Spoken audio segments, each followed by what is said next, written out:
Hello mining engineers, welcome back to mining survey Vishal.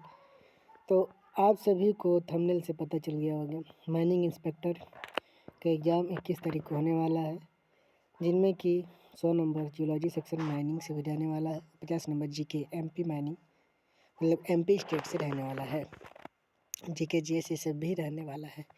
तो इन सब पर आधारित मैंने एक टेस्ट सीरीज़ तैयार किया है, तो इसको ज़रूर दीजिए। इस पर मैंने आप लोगों को डेमो के लिए ले आया हूँ। किसी को भी पेड टेस्ट सीरीज चाहिए होगा, फुल्ली सिलेबस आपको ओनली 299 में दिया जा रहा है। फुल्ली सिलेबस जो भी आपका टोटल सिलेबस है, अकॉर्डिंग टू सिलेबस आपको एमसीक्यू दिया जा रहा है।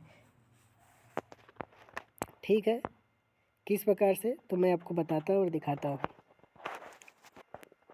जैसा कि सिलेबस आपको यहाँ दिख रहा है, फर्स्ट यूनिट में जियो मॉर्फोलॉजी से है, सेकेंड यूनिट में पेट्रोलॉजी से है, यूनिट थर्ड में मिनरोलॉजी से है, यूनिट 4 में स्टैटिग्राफी से है, यूनिट 5 में प्लेंटोलॉजी से है और आगे यूनिट 6 में स्ट्रक्चरल जियोलॉजी है, यूनिट 7 में इकोनॉमिक जियोलॉजी है। इन सभी पे आधारित मैंने एमसीक्यू तैयार किया है, तो ज़रूर इस एमसीक्यू टेस्ट सीरीज़ को खरीद लीजिएगा और लगाएंगे तो आपको बहुत ही हेल्पफुल होगा एग्ज़ाम में।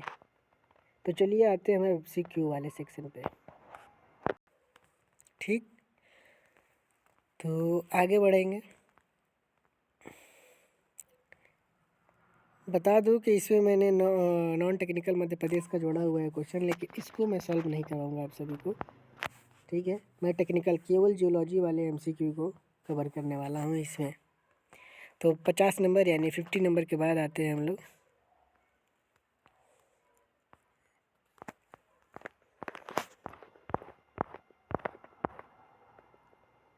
तो यूनिट 1 जियोलॉजी का सही अर्थ क्या है, इन सभी को देखते हैं। यहाँ से शुरू हो जाता है, जिसमें कि जियोलॉजी या जियोमॉर्फोलॉजी से क्वेश्चन है। तो जियोलॉजी का अर्थ क्या हो जाएगा, सारा कुछ बेसिक क्वेश्चन है, बेसिक से एग्ज़ाम में पूछेगा आपसे, और इजी लेवल पूछेगा, मीडियम लेवल पूछेगा और मॉडरेट हो गया जो, और फिर हार्ड लेवल। तीनों प्रकार के क्वेश्चन आपको इसमें देखने को मिलेंगे।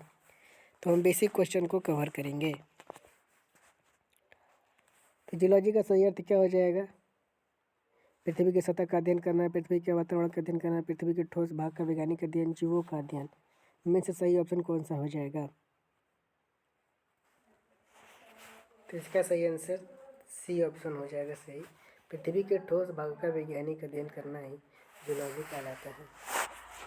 नेक्स्ट क्वेश्चन है आपका 2 नंबर, जियोलॉजी का मुख्य स्कोप किस क्षेत्र से संबंधित है, मतलब जियोलॉजी का उपयोग हम किस क्षेत्र में ज़्यादा करते हैं, किससे रिलेटेड है। खगोल विज्ञान, खनन जल संसाधन, मौसम विज्ञान, जीव विज्ञान। क्वेश्चन नंबर 2 का राइट आंसर है बी, माइनिंग इंडस्ट्री में किया जाता है, जल संसाधन में किया जाता है और निर्माण कंस्ट्रक्शन में किया जाता है। थर्ड नंबर प्रश्न, पृथ्वी की उत्पत्ति से संबंधित सबसे मान्य सिद्धांत कौन सा है, पृथ्वी की उत्पत्ति से संबंधित सबसे मान्य सिद्धांत कौन सा है। क्वेश्चन नंबर 3 का राइट आंसर कौन सा हो जाएगा, big bang theory, nebular hypothesis, theory, relative theory. Question third का आंसर राइट बी है, मतलब नेबुलर हाइपोथेसिस हो जाएगा। प्रश्न 4, पृथ्वी की आयु लगभग कितनी मानी जाती है, पृथ्वी की आयु लगभग कितनी मानी जाती है। 2.5 अरब पुराना, 3.5 अरब वर्ष पुराना, 4.6 अरब वर्ष पुराना, 6 अरब पुराना। सी ऑप्शन चौथे नंबर प्रश्न का राइट आंसर है सी, यानी 4.6 बिलियन ईयर पुराना माना जाता है। क्वेश्चन नंबर 5, पृथ्वी का सबसे अंदरूनी भाग कौन सा होता है, आपको पता होगा 3 भागों में बटा है, क्रस्ट, मेंटल और आउटर कोर, इनर कोर। तो 5वें नंबर प्रश्न का आंसर डी हो जाएगा, जिसमें ऑप्शन आपका दिया इनर कोर। पृथ्वी का सबसे ऊपरी भाग आपका इनर कोर होता है। क्वेश्चन नंबर 6, पृथ्वी की प्रॉपर्टी क्रस्ट की मोटाई औसतन कितनी होती है, पृथ्वी की प्रॉपर्टी क्रस्ट की मोटाई औसतन कितनी होती है। क्वेश्चन नंबर 6 का राइट आंसर हो जाएगा बी, 30 से 40 किलोमीटर होती है। B option right is. 7वां नंबर प्रश्न, भूकंप उत्पन्न होने का मुख्य कारण क्या है, भूकंप उत्पन्न होने का मुख्य कारण क्या है। क्वेश्चन नंबर 7वें का राइट आंसर है बी, प्लूटो की गति। 8वां नंबर प्रश्न है कि भूकंप का उद्गम बिंदु फोकस किसे कहते हैं? भूकंप का उद्गम बिंदु फोकस किसे कहते हैं? 8वां नंबर प्रश्न, जिसका आंसर सी हो जाएगा। जहाँ से ऊर्जा निकलती है, जहाँ से ऊर्जा निकलती है उसे ही फोकस पॉइंट बोलते हैं। भूकंप की तीव्रता मापने के लिए किस स्केल का उपयोग होता है? भूकंप की तीव्रता मापने के लिए किस स्केल का उपयोग किया जाता है? तो आपका होगा इसका राइट आंसर 9वें नंबर का बी, रिचर स्केल का उपयोग हम लोग करते हैं। ठीक, मूव स्केल का उपयोग किस लिए करते हैं? तो हार्डनेस के लिए करते हैं। ब्रंटन, एक ब्रंटन कंपास होता है, उसका उपयोग क्यों करते हैं? कमेंट बॉक्स में बताइएगा। प्रश्न नंबर 10 कि ज्वालामुखी से निकलने वाला पिघला पदार्थ क्या कहलाता है? ज्वालामुखी से निकलने वाला पिघला पदार्थ आपका लावा कहलाता है। उन्हीं लावों से आपका सारे रॉक्स का निर्माण होता है, मेटामॉर्फिक, इग्नियस, सेडिमेंट्री सभी का। ठीक है।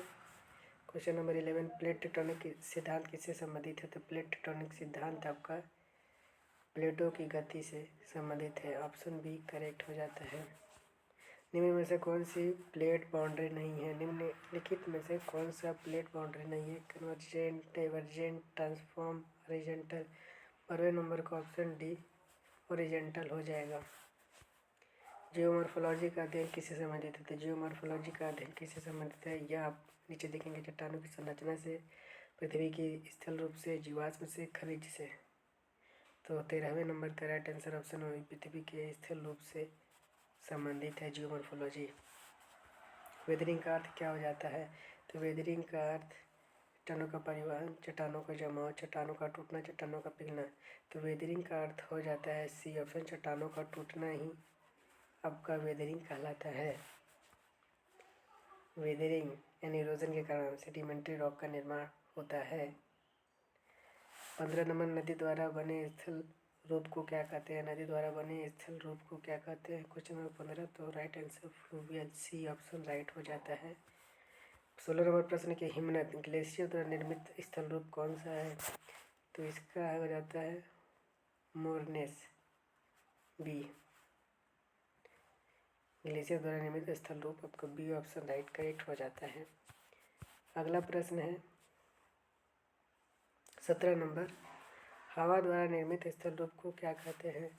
हवा द्वारा निर्मित स्थल रूप को मेरिंग, फ्लूवियल, ग्लेशियल क्या बोलते हैं? 17 नंबर प्रश्न का राइट आंसर सी, एवुलियन। 18 नंबर प्रश्न, समुद्र द्वारा निर्मित स्थल रूप कौन सा है? समुद्र द्वारा निर्मित स्थल रूप कौन सा है? क्वेश्चन नंबर 18 का एक क्लिफ। कास्ट टोपोग्राफी मुख्यतः किस चट्टान में पाई जाती है? कास्ट टोपोग्राफी मुख्यतः किस चट्टान में पाई जाती है? राइट आंसर सी, लाइमस्टोन में पाया जाता है।